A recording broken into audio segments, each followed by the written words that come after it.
ဒီကာလမှာသိထားရမယ်အရာဒီကာလယခုကာလ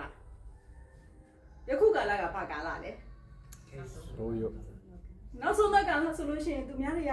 ခရိယာမဟုတ်တော့သူတွေကဘယ်လိုလုပ်သိမလဲယခုကာလဘာကာလလဲရေကြီးနေတဲ့ကာလရေမကြီးနေဘူးလားပဝေးချင်မှာရေမကြီးနေဘူးလားရေကြီးနေတဲ့ကာလဘာဖြစ်လို့ရေကြီးတာလဲငလျင်ကျုပ်လို့ငလျင်ရဲ့နောက်ဆက်တွဲမှာရေကာတာတွေကခိုင်ခန့်မှုမရှိတော့တဲ့အတွက်ရေကာတာတွေဖွင့်ချတယ်ဖွင့်ချတဲ့အခါမှာရေကြီးတယ်ကဲဒါဆိုဘာလို့ငလျင်လောက်တာလဲအဲ့ခါမှာနော်ဖခင်ကရှင်းမတဲ့အခန်းကြီး24အငယ်ခွန်လောက်မှာနော်ပြောထားရင်နော်လူတစ်မျိုးနဲ့တစ်မျိုးတစ်နိုင်ငံနဲ့တစ်နိုင်ငံစံပတ်ပြုမယ်စံခံပါမယ်စာရေးစာတွေခေါင်းပါမယ်ပြီးကြတော့အနာရောဂါတွေလည်းကာလနာမပြမြေကြီးတွေလည်းလုံမယ်အဲ့မြေကြီးလုံတယ်ဆိုတဲ့အရာအခုမဖြစ်နေဘူးလားဘုရားခင်ပြောထားတဲ့အရာတွေကဖြစ်လာပြီဖြစ်တယ်အဲ့တော့ဒီကာလမှာကျွန်တော်တို့အသက်ရှင်ရတယ်ယခုကာလမှာသိထားရမယ့်အရာကဘာလဲမသိတင်ဘူးလားသိတင်တယ်ဒီလိုအရာတွေကြုံတွေ့လာရတဲ့အချိန်မှာငလျင်နှုတ်ခြင်းထဲမှာမပါသွားရလေအောင်နော်အစာခေါင်းမခြင်းပေးထဲမှာကျွန်တော်တို့ဒီခေါင်းမရာကာလမှာဖယားခင်ကျွန်တော်တို့ဝါစွာကျွေးနိုင်နေဆိုတဲ့ဂရုတော်ကြီးရှိတယ်အဲ့တော့ဒီကာလမှာကျွန်တော်တို့ဘာတွေသိထားတဲ့လဲပေါ့နော်လူမျိုးတစ်မျိုးနဲ့တစ်မျိုးတစ်နိုင်ငံနဲ့တစ်နိုင်ငံရံပတ်ပြုမယ်မဖြစ်နေဘူးလားဖြစ်နေတယ်ကမ္ဘာတကယ်နိုင်ငံအကြီးကြီးတွေဖြစ်လာပြီနိုင်ငံအကြီးကြီးတွေဖြစ်လာတယ်ဆိုတဲ့အခါမှာကျွန်တော်တို့နိုင်ငံတွေကတော့ပွင့်လင်းပြောရင်ကမ္ဘာနဲ့ချီပြီးတော့စစ်မဖြစ်နိုင်ပါဘူးကမ္ဘာနဲ့ချီပြီးတော့ကျွန်တော်တို့မဖြစ်နိုင်ဘူးတကယ်ကမ္ဘာနိုင်ငံကြီးတွေကဖြစ်လာတဲ့အခါမှာကျွန်တော်တို့နိုင်ငံသေးသေးလေးတွေပါဖြစ်မယ်မြေစာဖြစ်သွားတယ်အဲ့တော့ဒီလောက်ထိခဲရင်ဆိုးရုပ်လာတဲ့ကာလကဘုရားခင်ပြောထားတဲ့၄မျိုးစလုံးဖြစ်နေတဲ့အခါမှာဒီအရာတွေထဲမှာကျွန်တော်တို့ကနော်မပါသွားရလေအောင်ပေါ့နော်ကျွန်တော်တို့ဒီကုကာလမှာဘာသိထားတင်လဲပေါ့နော်လောကမှာတော့ဒီကာလမှာသိထားတဲ့အရာဆိုပြီးတော့ရရှာလိုက်လို့ရှိရင်လောကသားရဲ့ဘာပြောလဲအခုချိန်မှာအရေးကြီးမှဖြစ်တဲ့အတွက်ဘာတွေဆောင်ထားရမလဲအိမ်တွေမှာဘောခွင်းတွေမဆောင်ခိုင်းဘူးလားဘောခွင်းတွေဆောင်ထားပါငလျင်လုံးမှာဖြစ်တဲ့အတွက် emergency အိတ်တွေအရေးပေါ်အိတ်တွေအိမ်အောင်စုစရာတွေလှုပ်ထားပါမပြောဘူးလားပြောတယ်တင်ဘလောက်ပဲဝရိယတွေကောင်းကောင်းတင်ဘလောက်ပဲတော်တင်ဘလောက်ပဲတိအရန်တိတဲ့ဆရာဝန်တော့မသိဘူးလားတင်ဘလောက်ပဲနော်တင်ကိုတင်နော်ငါကဝရိယအရန်ကောင်းပြီးတော့ငါဘလောက်ထိပြင်ဆင်နိုင်လဲဖယားရဲ့ကွယ်ကာခြင်းမရှိရင်တင်သွားမှာတင်ဘလောက်ထိပြင်ဆင်နိုင်တင်မမြင်နိုင်တဲ့အရာတွေမြောက်များစွာကြုံလာရတဲ့အခါမှာတင်လုံနိုင်ခြင်းရပါဖြစ်လေတီးလေးဖြစ်သွားစัจ java လာကြီးแท้မှာဘာမှမဟုတ်တဲ့ကျမတို့ကဘာကမြူမုံလေးဖြစ်တယ်အဲ့မြူမုံလေးထဲမှာရှိနေတဲ့ကျမတို့ရဲ့အစိတ်ပိုင်းလေးကကျမတို့ဘာများလုံနိုင်လို့လဲကျမတို့ရဲ့ကြိုတင်ပြင်ဆင်ခြင်းတွေဘယ်လောက်များကောင်းလို့လဲဖယားမကွယ်ကရင်ဖယားခင်ရဲ့မျက်မှောက်တော်မှာကျမတို့မရှိနေလို့ရှိရင်ကျမတို့အချင်းကြီးပါပဲအဲ့တော့ဒီကဘာမြေကြီးကဖယားခင်ကဘာပြောလဲသူ့ရဲ့ခြေထောက်တင်တဲ့ခုံနဲ့ကောင်းခင်ကဘာလဲသူ့ရဲ့ပလင်ဒီလောက်ထိကြီးမြတ်တဲ့ဖယားခင်ရဲ့လက်တော်နဲ့ကွယ်ကာခြင်းရှိဖို့ဆိုလို့ရှိရင်ကျမတို့ယခုကာလမှာဘာလုပ်ရမလဲအဲ့ကျမ်းပိုင်ကိုကျွန်တော်တို့ဖတ်မယ်ဘောနော်မာလခိခန်းကြီး3မှာပေါ်ပြထားပါတယ်မာလခိခန်းကြီး3အငယ်16ဆက်ပေါ့နော်ထာဝရဘုရားကိုကြောက်ရွံ့၍နာမတော်ကိုအောက်မေ့တော်သူတို့ဖို့ရှေ့တော်တွင်စည်ရင်၌မှတ်သားလျက်ရှိ၏ထိုသူတို့သည်ငါစီရင်တော်မူရ၌ငါပိုင်ထိုက်သောဗန္တာတော်ဖြစ်ကြလိမ့်မည်အပါယီအမှုကိုဆောင်းတော်သာအဘာနှမျောကဲ့သို့ထိုသူတို့ကိုငါနှမျောမည်ဟုကောင်းကင်ကိုရှိထာဝရဘုရားမိန့်တော်မူ၏အာမင်ထာဝရဘုရားကိုကြောက်ရွံ့တော်သူတွေတဲ့လူကိုကြောက်ရွံ့ခြင်းထက်ကိုထာဝရဘုရားကိုကြောက်ရွံ့ခြင်းရှိဖို့လိုတာဖြစ်တယ်လူကိုကြောက်ရွံ့ခြင်းကလူကွယ်ရမှာဆိုရင်မဟုတ်တာလုံနိုင်တယ်ထာဝရဘုရားကိုကြောက်ရွံ့မယ်ဆိုရင်တော့ဘုရားခင်ရဲ့မျက်စိတော်ခတ်သိမ်းတော်ရဲ့မှာရှိတဲ့အတွက်ကိုဘုရားခင်ကိုကြောက်ဖို့ပဲလိုတာဖြစ်တယ်ဘုရားကိုကြောက်ရွံ့၍နာမတော်ကိုအောက်မေ့တော်သူတို့အဖို့တဲ့နော်ရှေ့တော်မှာဘာဖြစ်လဲဘုရားကထာဝရဘုရားကိုကြောက်ရွံ့ပြီးတော့ဘုရားကိုအမြဲတမ်းအောက်မေ့သတိရနေတဲ့သူတွေကိုဘုရားခင်ကဘာဖြစ်လဲစရင်မှာသူ့ရဲ့စရင်ထဲမှာမှတ်ထားတယ်တဲ့ဘုရားခင်ရဲ့စရင်ထဲမှာဒီကမိသားစုဝင်နဲ့ကျမတို့ပါပြီလားဘုရားခင်ကိုကြောက်ရွံ့ခြင်းရှိပြီလားဘုရားခင်ကိုအောက်မေ့ခြင်းရှိပြီလား ဖျားခင်ကိုကြောက်ရွံ့ခြင်းနဲ့အောက်မေ့နေတဲ့သူကိုတော့ဖျားကဘာဖြစ်လဲစည်ရင်းထဲမှာမှတ်ထားတယ်တဲ့ဘာလို့ဖို့လဲစီရင်သောနေ့ရက်မှာအဲ့ဒီသူတွေကငါရဲ့ပိုင်ထိုက်တဲ့ဗန္နာတဲ့ဟာလေလုယာအာမင်ဘာရှိရမလဲဒီကာလမှာဖျားကိုကြောက်ရွံ့ခြင်းရှိရမှာဖြစ်တယ်ဖျားခင်စည်ရင်းထဲမှာပါဖို့ကျမတို့နှစ်ချက်လုပ်ရမယ်ဘာလုပ်ရမလဲဖျားသခင်ကိုကြောက်ရွံ့ခြင်းနဲ့အသက်ရှင်ရမယ်ဒုတိယတစ်ခုကဖျားကိုအောင်းမေးတတိယရမယ်ဖျားကိုအမြဲတမ်းအောင်းမေးနေရမယ်ဒါဆိုရင်တော့ဖျားရဲ့စည်ရင်ထဲမှာတင်တဲ့ကျွန်တော်နဲ့ပါပြီးဖြစ်တယ်ဖျားရဲ့စည်ရင်ထဲမှာပါဖို့အတွက်ခဲရင်လို့လားလေကလေးမပေးနဲ့ဖျားကိုကြောက်ရွံ့ဖို့တော့နော်လူကိုကြောက်ရွံ့တာလွယ်ပေမဲ့ဖျားကိုကြောက်ရွံ့ဖို့တော့နည်းနည်းတော့ခတ်ပါလိမ့်မယ်ဒါပေမဲ့လုပ်ရမှာပေါ့နော်ဘာဖြစ်လို့လဲဖျားရဲ့စည်ရင်ထဲမှာပါမှသာလေဖျားရဲ့စည်ရင်ခြင်းနဲ့ကျွန်တော်တို့ကင်းလို့မှာဖြစ်တယ်နောက်တစ်ဆင့်အောက်ကိုဆက်သွားတဲ့အခါမှာနော်အဘရဲ့အမှုကိုဆောင်ရွက်တော်သားကိုတဲ့အဘနှမျောတကဲ့သို့ထိုးသူတွေကိုငါနှမျောတော်မူတယ်ဖယားသခင်ရဲ့အမှုကိုဆောင်တော်သူကိုဖယားသခင်နှမျောတကဲ့သို့နော်အဖေရဲ့အလုပ်ကိုလုပ်တဲ့သားသမီးကိုအဖေနှမျောတကဲ့သို့တဲ့ငါလည်းအဲ့ဒီသူတွေကိုနှမျောတယ်တဲ့အဲ့ဒီလူတွေကငါစီရင်သောနေ့ရက်မှာငါပိုင်ထိုက်သောဘန္နာဖြစ်မယ်ဟာလေလုယာမနက်ကငလျင်တစ်ချက်နှစ်ချက်လုပ်ပါတယ်အဲ့ဒီပြက်လို့ဘူးရထင်လို့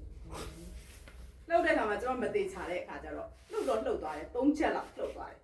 ဒီအိမ်ကြီးအောင်လှုပ်တယ်နော်အဲ့နဲ့ဆရာကိုထွက်ပြီးဆရာငါလေးလှုပ်ဟုတ်တယ်ငါလည်းခုပဲကြည့်မီးဆိုင်ကိုကြည့်နေတာလှုပ်သွားတယ်တဲ့ဆိုတော့ငလျင်ရုပ်သွားတဲ့အခါမှာကျွန်မဘာကိုသွားပြီးတော့အရင်ဆုံးတတိယလဲဆိုတဲ့အခါမှာကျွန်မကိုဖျားခင်ပေးထားတဲ့ယတနာလေးတွေကိုကျွန်မတတိယဟုတ်ငါယတနာလေးတွေဘာမှလဲနော်ယတနာအကြီးလေးကဘာမှလဲယတနာငယ်လေးကဘာမှလဲနော်ဖျားခင်ပေးတဲ့အမွေဥစ္စာလေးတွေပေါ့နော်ကိုယ့်သားသမီးလေးတွေကိုတတိယငလျင်လုတ်တဲ့အခါမှာကလေးတွေဘာမှလဲငလျင်လုတ်နေတယ်နော်ဒါမျိုးပေါ့နော်အဲ့ဒီလိုမျိုးပဲဖျားခင်ကဒီနောက်ဆုံးသောကာလမှာမြေကြီးလုတ်တဲ့အချိန်မှာငါယတနာလေးတွေဘာမှလဲတတိယတဲ့အချိန်မှာတင်စရင်ထဲမှာပါဖို့မလိုဘူးလားလိုတယ်နော်အဖေရဲ့အမှုကိုဆောင်ရွက်တော်သားကိုအဖေကနှမျောတယ်ငါရဲ့အမှုကိုဆောင်တော်သားသမီးကိုလည်းငါနှမျောတယ်တို့ဖယားသခင်ရဲ့အမှုကဘာတွေလဲဒါဆိုလို့ရှိရင်ကျွန်တော်တို့ဒီနောက်ဆုံးသောကာလမှာအမှုဆောင်ဖို့မလိုဘူးလားအမှုဆောင်ဖို့လိုတယ်အမှုဆောင်ဖို့လိုတယ်ဖယားသခင်ရဲ့အမှုကိုကျွန်တော်တို့ဘယ်လိုဆောင်မလဲဖယားသခင်ရဲ့အမှုကိုဆောင်မှသာလေဖယားသခင်ကဘာဖြစ်လဲငါပိုင်ထိုက်တဲ့ဘန္နာဆိုတာကအရေးအကြောင်းဆိုဘန္နာကိုပဲပြေးပြီးတော့ယူတာမဟုတ်ဘူးလားဘန္နာတွေမထိဖို့လို့တော့ကွယ်ကာပေးတာမဟုတ်ဘူးလားဟုတ်တယ်ဖယားသခင်ရဲ့ဘန္နာဖြစ်ဖို့ကျွန်တော်တို့လိုတာဖြစ်တယ်အဲ့တော့ကျွန်တော်တို့ဒီကာလနောက်ဆုံးသောကာလမှာကျွန်တော်တို့ဖယားသခင်ရဲ့အမှုကိုဆောင်ရမယ်ဖယားသခင်ရဲ့အမှုကိုဘယ်လိုဆောင်မလဲကဲသမီးနေကြည့်ထားကဲသမီးကဖယားသခင်ရဲ့အမှုကိုဆောင်ပြီလားအခုလက်ရှိမှာသမီးကဖယားခင်ရဲ့အမှုကိုစောင့်နေပြီလားစောင့်နေပြီကဲဘယ်လိုနည်းလဲအဖြစ်သမီးကမှုစောင့်နေလဲဟာကိုမကြီးခွန်ကြီးသူများအဆောင်ကြီးများဖျားကိုချစ်တယ်။ဒါသာပတ်တဲ့ဆူတောင်းတယ်။ကိုဖျားเจ้าမတည့်ရလို့လေဖျားသခင်ကောင်းတဲ့ကြောင်းပြောပြတယ်။အာမင်။သူ့ရဲ့အမှုဆောင်ခြင်းသူ့လုံးနိုင်တဲ့အရာသူ့ကိုဖျားခင်တည်စီထားတဲ့အရာတွေအတိုင်းကိုသူအမှုဆောင်နေတယ်။ဖျားခင်ကသူ့ကိုဖျားခင်ရဲ့အကြောင်းကိုတည်ထားတဲ့အခါမှာသူကအခြားသူ့ကိုပြန်ပြောခြင်းအဖြစ်သူအမှုဆောင်နေရဖြစ်တယ်။အာမင်။အာမင်။အမှုတော်ဆောင်တယ်ဆိုတဲ့အခါမှာအမှုတော်ဆောင်တဲ့နီလန်၃မျိုးရှိတယ်။၃မျိုးဆိုတာကျွန်မဒါအခုအများကြီးတည်းကမှ၃မျိုးအကြောင်းပဲပြောမှာအများကြီးရှိတယ်စုတောင်းခြင်းအဖြစ်ကျွန်တော်တို့မှုတော်ဆောင်လို့ရတာဖြစ်တယ်စိတ်နှလုံးပါလေးရဲ့ဒီကဘာမှာဖះကိုမသိရှိသေးတဲ့သူတွေများစွာသောတန်ပေါင်းများစွာသောသူတွေကိုဖះသခင်ကိုသိရှိသောသူတွေကနေပြီးတော့ပြောနေသောသူတွေရှိတယ်အဲ့ထဲမှာမှကိုမသိဘဲနဲ့ကိုပြောနေတဲ့သူတွေထဲမှာမှကိုသိတဲ့လူတွေရှိတယ်ကိုမသိတဲ့သူတွေရောရှိတယ်အဲ့ဒီမှာကိုနဲ့ဆက်ဆိုင်တဲ့များကိုသိတဲ့ဆရာတွေကိုနာမည်တက်ပြီးတော့ဒီဆရာဖះကောင်းမြတ်ခြင်းကိုပြောနေတဲ့အတွက်ဒီဆရာအတွက်ဆုတောင်းပေးဖူးလားဆုတောင်းပေးတယ်ဆိုသင်ကသူ့ရဲ့အမှုဆောင်ခြင်းမှာသင်ပါဝင်နေတာဖြစ်တယ်အာမင်ဆုတောင်းခြင်းအဖြစ်အမှုဆောင်နေတာဖြစ်တယ်ဥပမာပေးရမယ်ဆိုလို့ရှိရင်သင်ကနောက်ွယ်ကနေပြီးတော့အမြောက်တက်ဖြစ်တယ်နောက်ွယ်ကနေသင်ကဘာဖြစ်လဲအမြောက်နဲ့သင်ကနော်အမြောက်နဲ့လက်နက်ကြီးနဲ့တင်ပစ်ထုတ်နေတာဖြစ်တယ်မမြင်နိုင်တဲ့ဝိညာဉ်မှာတိုက်ခိုက်ရတဲ့အရာတွေပေါ်မှာသင်နောက်ွယ်ကဆူတောင်းခြင်းအင်မတန်မှ နော်ထိရောက်တော့အမှုဆောင်ခြင်းဖြစ်တယ်ဆရာတွေကပြောဘူးတယ်အနောက်ကွယ်ကစုတောင်းပေးတဲ့အရာကအမြောက်နဲ့จิตတယ်လို့ပဲတဲ့အစာရှောင်ပြီးတော့မြန်ဆရာမတွေအတွက်နောက်ကွယ်ကနေစုတောင်းပေးမယ်ဆိုလို့ရှိရင်လည်းအနုမြူပုံပောက်ကွဲသလိုမျိုးပဲထိရောက်တယ်အဲ့တော့တဲ့ရဲ့အမှုဆောင်ခြင်းကဘယ်လောက်ထိရောက်လဲစိတ်နှလုံးအကျွမ်းမဲ့နဲ့ဖရာသခင်ရှိမှစုတောင်းပေးတဲ့အရာကိုဖရာသခင်ကဘာဖြစ်လဲသူ့ရဲ့အမှုတော်ဆောင်တဲ့သူဘာဖြစ်လဲစရင်အင်းမှာမှတ်ထားတယ်တဲ့စီရင်သောကာလမှာအဲ့ဒီသူတွေကငါပိုင်ထိုက်တော့ဘန္နာတော်ဖြစ်လိမ့်မယ်ဟာလေလုယာသင်အမှုတော်ဆောင်တစ်ယောက်ဖြစ်ပြီဆိုလို့ရှိရင်ဖရာသခင်ရဲ့စရင်အင်းထဲမှာသင်ပါနေပြီသူစီရင်တဲ့အချိန်မှာသင်ကိုဘန္နာဖြစ်သိသိမှာဖြစ်တယ်ဟာလေလုယာအာမင်ကဲနောက်ထပ်တနည်းလမ်းအဖြစ်သင်အမှုဆောင်လို့ရတယ်အဲ့တနည်းကတော့ဘာလဲဆိုတော့ထောက်ဖို့အရှိတန်းကိုထွက်ပြီးဆိုလို့ရှိရင်နောက်ပိုင်းကဘာတွေပြင်ဆင်တာလဲစားနေခါတွေမပြင်ဆင်ပေးထားရဘူးလားစံတွေစီတွေနော်စားဖို့လို့အတွက်ရိတ်ခါတွေစေဝါတွေမလိုအပ်ဘူးလားလိုအပ်တယ်ထောက်ဖို့နော်ကျမတို့ကိုဖျားခင်ကစီးပွားရေးလုပ်တတ်တဲ့ဉာဏ်ပညာပေါ့နော်ဖျားစုကျေစုပေးထားတယ်ဆိုတဲ့အခါမှာစီးပွားရေးလုပ်လို့ရတဲ့ပတ်စံတွေအဖြစ်နောက်ွယ်နေကျမတို့ထောက်ဖို့လုပ်ပေးတာဖြစ်တယ်အရှိတန်းကနေသွားနေတဲ့တိုက်စစ်မှုတွေဖျားခင်ရဲ့ကောင်းမြတ်ကြောင်းစစ်မြေပြင်တကဲ့သို့ပဲအေဖက်60မှာပြောတယ်စစ်ဝတ်တစားတွေဝတ်ပြီးတော့စစ်တိုက်ထွက်တဲ့သူတွေကိုနောက်ွယ်နေကျမတို့ဘာဖြစ်လဲထောက်ဖို့ပေးတာဖျားခင်ပေးတဲ့စုကျေစုကတယောက်နဲ့တယောက်မတူဘူးဆိုတာအဲ့ဒါပြောတာထောက်ဖို့ခြင်းအဖြစ်သူကဘာဖြစ်လဲအမှုဆောင်နေတာဖြစ်တယ်ဘာတွေနဲ့ထောက်ဖို့လဲအလှငွေတွေအဖြစ်အဲ့ဆရာတွေနောက်ွယ်နေထောက်ဖို့ပေးတာအလှငွေပေးပြီးတော့နောက်ွယ်ကထောက်ဖို့ပေးနေတဲ့သူကတော့အမှုဆောင်ဟုတ်လားအမှုတော်ဆောင်ဖြစ်တယ်သင်အမှုတော်ဆောင်နေတာဖြစ်တယ်အဲ့ဒီလူတွေကိုဘုရားခင်ရဲ့စိတ်ရင်းမှာမှတ်ထားတယ်ဟာလေလုယာဒါဆိုသင်အမှုတော်ဆောင်ဖြစ်တယ်ဆိုတာကိုသိပြီပေါ့သိသွားပြီဖြစ်တယ်နောက်ထပ်တစ်ခုကကြတော့နော်ကိုယ်တိုင်ပြောခြင်းအဖြစ်အမှုတော်ဆောင်တာခုနကတော့နောက်ွယ်ကနေပြီးတော့ကျမတို့အဆုတောင်းတယ်ဆုတောင်းပေးတဲ့ဆရာတွေနောက်ွယ်ကနေပြီးတော့ပြောင်းလဲခါစားမှာနောက်ထပ်ကိုယ့်ရဲ့နော်ဖျားခင်ပေးတဲ့ကျေးဇူးတော်အဖြစ်ရလာတဲ့ငွေကြေးတွေအဖြစ်ကျွန်တော်တို့ထောက်ဖို့တွေလုပ်ပေးတယ်။အားမရတော့ဘူး။အရန်တောက်လောင်နေပြီ။စုလဲစုတောင်းပေးတယ်။ထောက်ဖို့လည်းလုပ်ပေးတယ်။ကိုယ်တိုင်လည်းပြောမယ်။ဟာလေလုယာ။မရဘူးလား။အမှုတော်ဆောင်လို့ရပါတယ်။အဲ့တော့ကျွန်တော်တို့ကိုနှစ်ကောအခန်းကြီး9အငယ်20မှာဖျားခင်ပြောထားတဲ့ကျွန်တော်တို့ကိုခွဲခန့်မှတ်သားပေးထားတယ်။ကျွန်တော်တို့တယောက်ချင်းစီအပေါ်မှာအလုံးခန့်စာအကြောင်းကိုကျွန်တော်တို့ဒီနေ့နော်ဆင်ခြင်ကြရအောင်နှစ်ကောခန်းကြီး9အငယ်20သူကဖတ်ကြရအောင်နော်ထို့ကြောင့်ငါတို့သည်ခရစ်တော်၏တန်တမန်ဖြစ်ကြ၏သင်တို့သည်ရငြိမ်း၍ဘုရားခင်၏မိစ္ဆာယဖွဲ့ကြလော့ဟုဘုရားသခင်သည်ငါတို့အားဖြင့်နိုးစော်သွေးဆောင်တော်မူကဲ့သို့ငါတို့သည်ခရစ်တော်၏ကိုယ်စားဖြစ်၍သင်တို့ကိုတောင်းပန်သွေးဆောင်ကြ၏အာမင်သင်တို့ကဘယ်သူကိုယ်စားဖြစ်တယ်လဲခရစ်တော်ရဲ့ကိုယ်စားတဲ့ဘုရားသခင်ကတကယ်ကိုသူ့သားသမီးကိုယုံကြည်နော်ကိုယ်စားဆိုတဲ့အခါမှာတော်ယုံတန်ယုံနဲ့ကိုယ်စားမလွတ်ပါဘူးကျမကိုယ်စားလို့ဆိုရင်ဒီကိုယ်စားလွတ်တဲ့သူကအစင်မပြေလို့မှားယွင်းသွားလို့ရှိရင်ဘယ်သူပေါ်မှာသွားထိမလဲလွတ်တဲ့သူကိုသွားမထိဘူးလားအဲ့တော့ကိုဖျားသခင်ရဲ့ကိုစားဆိုတဲ့အရာမှာတို့တွေကိုဖျားသခင်ကဘလောက်တည်းထိဖျားကယုံကြည်လဲသူ့လုပ်ရမယ့်အရာတွေကိုသူ့သားသမီးတွေကိုလုပ်ပါတယ်ငါကိုစားလုပ်ပါဆိုပြီးတော့မှပုံအပ်ခြင်းခံထားရတော့သူတွေဖြစ်တယ်အာမင်သင်တို့ဒီဆိုတာကဒီလောကမှာဖျားသခင်ကိုမသိရှိသေးတဲ့သူတွေနော်ရန်ငိမ့်ပြီးတော့ဖျားသခင်နဲ့မိဿဟာယဖွဲ့တော်လို့ဖျားသခင်ဒီငါတို့အဖြစ်ငါတို့ကိုတစားပလာလုပ်ပြီးတော့မှနှိုးဆော်သွေးဆောင်တော်မူတဲ့ကဲ့သို့ငါတို့ဒီတဲ့ခရစ်တော်ဤကိုစားဖြစ်၍တဲ့သင်တို့ကိုဆိုတာကဖျားကိုမသိရှိသေးတဲ့သူတွေကိုတောင်းပန်သွေးဆောင်ကြ၏တဲ့အာမင်ကျမတို့ကိုဖျားခင်ခန့်အပ်ထားတဲ့အလုပ်ကဘယ်လောက်ထိကြီးမြတ်တဲ့အလုပ်လဲဖျားရဲ့ကိုစား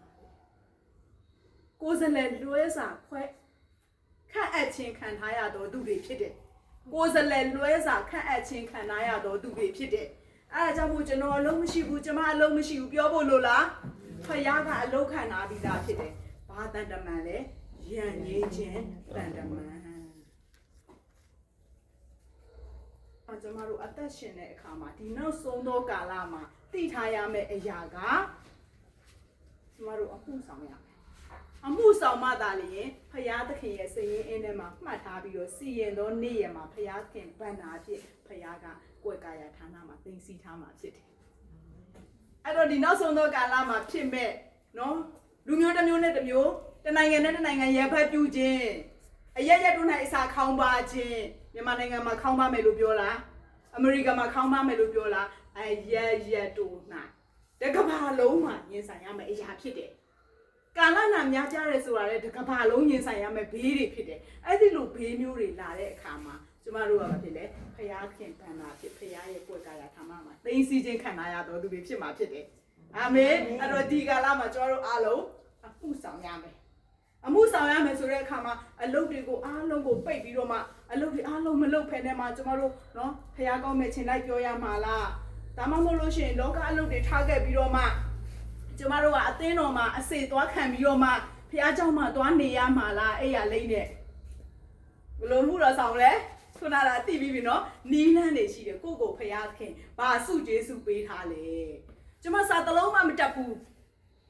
ကျမကျန်းစာကိုကျမမဖတ်တတ်ဘူးကျမဘာမှမသိဘူးဆိုကျမဘလို့နီးလန်းနေအမှုတော့ဆောင်လဲဖယားခင်ပေးထားတဲ့ကျမ်းမာခြင်းနဲ့ခွန်အားရှိနေတဲ့ခါမှာစာမတက်ဖဲလို့ရတဲ့အလုပ်ကျမလုပ်မယ်ရတဲ့ငွေနဲ့အမှုဆောင်နေတဲ့ချိန်မှာကျမထောက်ပို့မယ်ကျမနောက်ွယ်လေးစုတောင်းခြင်းအပြင်ကျမအမှုဆောင်မယ်မရဘူးလားရတယ်အဲ့ဒါကြောင့်မို့အမှုတော်ဆောင်ဆိုတဲ့ခေါင်းစဉ်အောက်မှာဘလို့နီးလန်းနေနဲ့ကျမတို့အမှုတော်ဆောင်မလဲဆိုတာကျမတို့သိဖို့အရေးကြီးတာဖြစ်တယ်အဲ့တော့ကျမတို့လုပ်နေကြအလုပ်ကိုပြောင်းလဲလိုက်ဖို့မဟုတ်ဘဲနဲ့ကျမတို့လုပ်နေကြအလုပ်ပေါ်မှာကျမတို့ထားတဲ့စိတ်နှလုံးကိုပြောင်းလဲလိုက်မယ်ဆိုလို့ရှိရင်အရာရာကဝတ်ပြုကိုးကွယ်ခြင်းနဲ့အမှုဆောင်ခြင်းဖြစ်လာတယ်အာမင်အခုကျမတို့ဘလို့နီးလန်းတဲ့အမှုတော်ဆောင်နေလဲဆိုတဲ့အခါမှာကျမတို့ဒီမျိုးမှာနော်ဖယားကိုသိလာဖို့ဒီနေ့ Sunday မှာကျွန်တော်တို့စိုင်ပိတ်တယ် Sunday စိုင်ပိတ်ခြင်းအဖြစ်သူတို့ကဖယားရှိခိုးကြတာပဲဘယ်ဖယားကိုရှိခိုးကြတာလဲလူကိုဖန်ဆင်းတဲ့ဖယားကိုသူတို့ကယုံကြည်တယ်စိုင်တကားလေးပိတ်ထားခြင်းအဖြစ်စိုင်တကားလေးပိတ်ထားခြင်းအဖြစ်သူတို့မမြင်သွားဘူးလားမြင်သွားတယ်နှစ်ကော33မှာဗာပြောတယ်တင်တို့ကလောကသားတွေဖတ်ဖို့လို့စာကျမတို့ကိုကြည့်ပြီးတော့မှသူတို့ဗာဖြစ်လဲဖတ်နေတာပေါလုနဲ့တီလာကချီးမွမ်းတယ်အခါမှာပေါလုနဲ့တီလာနဲ့တူဖယားတန်ရှင်သောဝိညာဉ်တော်ဖယားသူပါရှိတဲ့အခါမှာသူချီးမွမ်းလိုက်တဲ့အခါမှာထောင်ချေရင်းတွေပြိုပြီးတော့မှတကားတွေပွင့်ထွက်ကုန်တော့ထောင်မူကကြောက်ပြီလေတော့ထောင်မူကကြောက်တဲ့အခါမှာဘာဖြစ်လဲဓားကိုထုတ်ပြီးတော့သူ့ကိုယ်သူတက်တွေကိုထောင်မူကပြင်ဆင်တယ်တဲ့ကျမ်းစာမှာပေါ်ပြတယ်အဲ့ဒီအခါမှာပေါလုနဲ့တီလာဘာပြောလဲမလုံနဲ့ငါတို့ဘဲမှမသွားဘူးငါတို့နဲ့အတူအခြားသူတွေလည်းရှိနေပါတယ်ထောင်တကားတွေပွင့်သွားပေမဲ့ငါတို့ကမထွက်ပြေးဘူးလောကသားတွေဖတ်ရဖို့ပေါလုနဲ့တီလာစာမဖြစ်ဘူးလားဖြစ်ပါတယ်သူတို့စာဖြစ်သွားတဲ့အခါမှာထောင်မှုနဲ့မိသားစုဝင်တွေအားလုံးဖယားကိုမြင်ပြီးတော့မှကဲတင်ခြင်းရသွားတာဖြစ်တယ်ကဲတင်ခြင်းဆိုတဲ့အခါမှာဖယားကသေလွန်ခြင်းရဲ့တစ်ဖက်မှာပဲငရဲကနေကဲတင်ပေးတာမဟုတ်ဘဲနဲ့လောကမှာရင်ဆိုင်ရတဲ့ဘေးအမျိုးမျိုးကနေလည်းကဲတင်ပေးတာဖြစ်တယ်အာမင်ထောင်မှုရဲ့မိသားစုဝင်လေးတွေပေါ့နော်ဖယားအတူပါရှိတဲ့သူတယောက်ကိုကြည်ခြင်းအဖြစ်အဲ့ဒီသူတို့ရဲ့အသက်တာကိုဖတ်လိုက်ခြင်းအဖြစ်ဖယားကိုသိရှိသွားတဲ့အခါမှာသူတို့ဘာတွေဆက်လုပ်လဲအဲ့ဒါကိုကျွန်တော်တို့အတူတူဖတ်ကြရအောင်နော်16ငယ်37မှာကဲတူကဖတ်ရအောင်နော်ထိုသူတို့ကလည်းသခင်ယေရှုခရစ်ကိုယုံကြည်တဲ့တေသူအိမ်သားတို့သည်ကဲ့တင်ခြင်းတို့ရောက်ကြလိမ့်မည်ဟုပြောဆိုလျက်ထိုသူမှစ၍သူ၏အိမ်၌ရှိသမျှသောသူတို့အားသခင်ဘုရား၏နှုတ်ကပတ်တရားတော်ကိုဟောကြ၏ထိုညထိုအချိန်၌ပင်ထောင်မူသည်ဘောလူနှင့်တီလာတို့ကိုယူ၍ဒဏ်ချက်ရာများကိုစေကြောပြီးလျင်မိမိလူအပေါင်းတို့နှင့်တကွဗရိစ္ဆာန်ကိုချက်ချင်းခံလေ၏အာမင်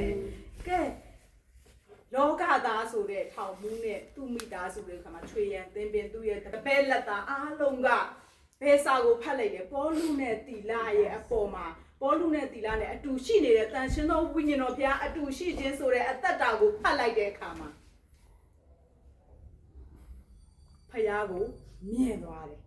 အဲ့တော့လောကသားတွေဖတ်ရမယ့်စာကပေါလုနဲ့တီလာဖြစ်တယ်ကျမတို့တွေလည်းပေါလုနဲ့တီလာကဲ့သို့ဖြစ်ဖို့ဖယားအလိုမရှိဘူးလားရှိပါဘူး။နော်သူတို့တည်သွားပြီဖယားကိုမြင်သွားပြီသူတို့ကိုကြည့်ပြီးမှနော်ထောင်မှုကအိုးအသက်ရှင်တဲ့ဖယားသူတို့နဲ့အတူရှိတယ်အဲ့ဖယားကိုသူတို့ချီးမွမ်းလိုက်တဲ့အချိန်မှာပဲနော်မြေကြီးလှုပ်သွားတယ်။မြေကြီးလှုပ်သွားတယ်။ဖယားခင်ကတဘာဝအားဖြင့်စကားပြောနေတယ်။အခုမြေကြီးလှုပ်တာဘယ်သူလှုပ်နေတာလဲဆိုတော့ဖယားတော့လှုပ်တာ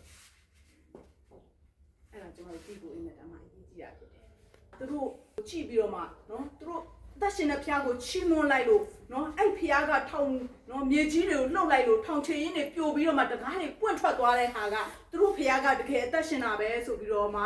သိသွားတဲ့အချိန်မှာပေါလုနဲ့တီလာကအဲ့အိမ်သူအိမ်သားအားလုံးကိုယေရှုခရစ်တော်ဖျားခင်ရဲ့အကြောင်းကိုသူတို့ပြောတယ်။နော်အဲ့ဒီညမှာပဲနော်အဲ့မှာရှိတဲ့အိမ်သူအိမ်သားအားလုံးကပဲဗတ္တိဇံခံကြတယ်လို့ဖော်ပြတယ်။ဆက်ရှင်နှစ်ပြည့်လို့ဗတ္တိဇံခံတာလား။12နှစ်ပြည့်လို့လားဖယားခင်ရဲ့အကြောင်းကိုသိပြီးတော့မှနော်ဖယားကိုမိမိရဲ့အသက်ခင်ကဲတင်ပိုင်းချင်းဒီဖယားကတကယ်ပဲအသက်ရှင်တော်မူသောဖယားခင်ဖြစ်ပါလားဆိုသိသွားတဲ့အချိန်ကဗတ္တိဇံခံလို့ရတာဖြစ်ပါတယ်အဲ့ဒီခါမှာနော်လောကသားတွေဖတ်ဖို့လို့အတွက်နှစ်ကော33အရာပေါလုနဲ့တီလာစာဖြစ်တဲ့ကဲ့သို့ဒီမှာရှိတဲ့ကျမနဲ့ဒီမှာရှိတဲ့ညီကောင်မတို့အရောက်ချင်းစီတိုင်းကိုလည်းဖယားခင်ကစာဖြစ်စေချင်တာဖြစ်ပါတယ်အာမင်အာမင်အဲ့တော့ကျမတို့ဒီကာလမှာကျမတို့လုပ်ထားရမယ့်အရာတွေကဖယားသခင်ကိုကြောက်ရွံ့ခြင်းနဲ့အသက်ရှင်ပြီးတော့မှဖယားသခင်ရဲ့နာမကိုအောက်မေ့တတိယသောသူတွေကိုဖယားသခင်ရဲ့စည်ရင်အင်းမှာမှတ်ထားပြီးတော့မှစီရင်သောနေ့ရက်မှာငါပိုင်ထိုက်သောဗန္နာဖြစ်မယ်ငါရဲ့အမှုကိုအဖေရဲ့အမှုကိုဆောင်ရွက်တော်သားကိုအဖေနှမျောတကဲ့သို့ထိုသူတွေကိုငါနှမျောမယ်အဲ့တော့ကျမတို့လုပ်ရမယ့်အရာက3ခုပဲဖြစ်တယ်ဖယားခင်ကိုကြောက်ရွံ့ခြင်းနဲ့အသက်ရှင်ပြီးတော့မှဖယားခင်ကိုအမြဲတမ်းအောက်မေ့တတိယနေဖို့ပဲဖြစ်တယ်ဖယားခင်ရဲ့အမှုကိုဆောင်ရမှာဖြစ်တယ်တတိယတစ်ချက်ကဒါဆိုလို့ရှိရင်တော့ကျမတို့ကဖယားခင်ရဲ့ဘန္နာအဖြစ်နဲ့ဖယားခင်ကိုယ်ကခြင်းမှာရှိနေမှာဖြစ်တယ်ဖယားခင်ရဲ့အမှုကိုဆောင်ပြီးတော့မှကျမတို့အသက်ရှင်ရမယ်အမှုဆောင်တယ်ဆိုတဲ့အခါမှာလည်းပဲခုနကပြောသလိုငါကစာမတက်ဘူးငါကစင်းရဲတယ်လို့လားငါကကျန်းစာကြောင်မတက်ဘူးလို့လားမလို့ငါအမှုတော်ဆောင်ကတ်မရှိဘူးလို့လားအမှုတော်ဆောင်နေဆိုတဲ့အခါမှာနော်အဲ့ဒီအရာတွေနော်ဖယားကပေးလို့ရှိရင်တော့လေကောင်းတာပေါ့ဒါပေမဲ့အဲ့ဒါရှိမှအမှုတော်ဆောင်လို့ရမယ်ဆိုတာကတော့မဟုတ်ပါဘူးအဲ့ဒါမရှိလည်းပဲဖယားခင်ကလူတိုင်းကိုနှစ်ကော920ရနော်အလောက်ခန့်စာပေးထားပြီးသားဖြစ်ပါတယ်ကျမတို့ကလောကသားတွေထဲမှာနေတာဖြစ်တဲ့အတွက်လောကသားတွေသိနိုင်မယ်နော်လောကသားတွေကိုကျမတို့ကတွေ့တဲ့အခါမှာနေတော့ကဘာလဲအမှုတော်ဆောင်ဘယ်သူကခန့်အပ်တာလဲငါတို့ဖယားကသူတို့မသိဘူးလေဖယားကိုအဲ့ဒီခါမှာရောဒီမှာကပ်ပြားကြည့်ဆိုပြီးတော့ပြဖို့လို့ပေါ့နော်ဒီကပ်ပြားကတော့လောကသားအတွက်ဖြစ်တယ်ဖယားခင်ကတော့သူ့ကိုချစ်တဲ့သားသမီးအားလုံးကိုသူကနော်တန်တမန်ဖြစ်အလောက်ခန့်စာပေးထားပြီးသားဖြစ်ပါတယ်အဲ့တော့ဒီကာလမှာကျမတို့သိထားရမယ့်အရာကတော့များလားလို့ဖို့ခက်လားမခက်ပါဘူးအဲ့တော့ဒီနေ့ရစပြီးတော့မှကျမတို့ဖယားခင်ရဲ့အမှုကိုဆောင်ကြပါစို့အာမင်ဘာလို့ငလျင်ထုတ်တာလဲနော်ဘာလို့စစ်တွေဖြစ်တာလဲတို့ဖယားကမဖြစ်အောင်မလုပ်ပေးလို့မရဘူးလားမေးကြတယ်နော်ဒီမှုရာတွေကတို့ဖယားကဖြစ်ကိုဖြစ်မယ်လို့ပြောထားပြီးသားဖြစ်တယ်တို့ပေမဲ့ဘာဖြစ်လဲအဆုံးကရောက်ပြီတဲ့နော်ဒီအမှုရာတွေတစ်မျိုးနဲ့တစ်မျိုးတနိုင်ငံနဲ့ရဲ့ဘက်ပြုခြင်းအရက်ရက်မှာအစာခေါင်းမခြင်းတွေကြုံလာတဲ့အခါမှာဖယားရဲ့ကွယ်ကာယဌာနလက်တစုံမှာကျမတို့ဖယားခင်ရဲ့ဘန္နာတော်ဖြစ်နော်ဖယားခင်ရဲ့မျက်မှောက်တော်ထဲမှာသိသိချင်းခံနာရဖို့အတွက်ကကျမတို့ခုနအချက်တွေတည်ထားမယ်ဆိုလို့ရှိရင်ဘယ်အရာတွေပဲဖြစ်လာကျမတို့ကဘာဖြစ်လဲဟာလေလုယာအာမင်တယောက်ချင်းစီတိုင်းပေါ်ဖယားခင်ကောင်းချီးပေးပါစေအာမင်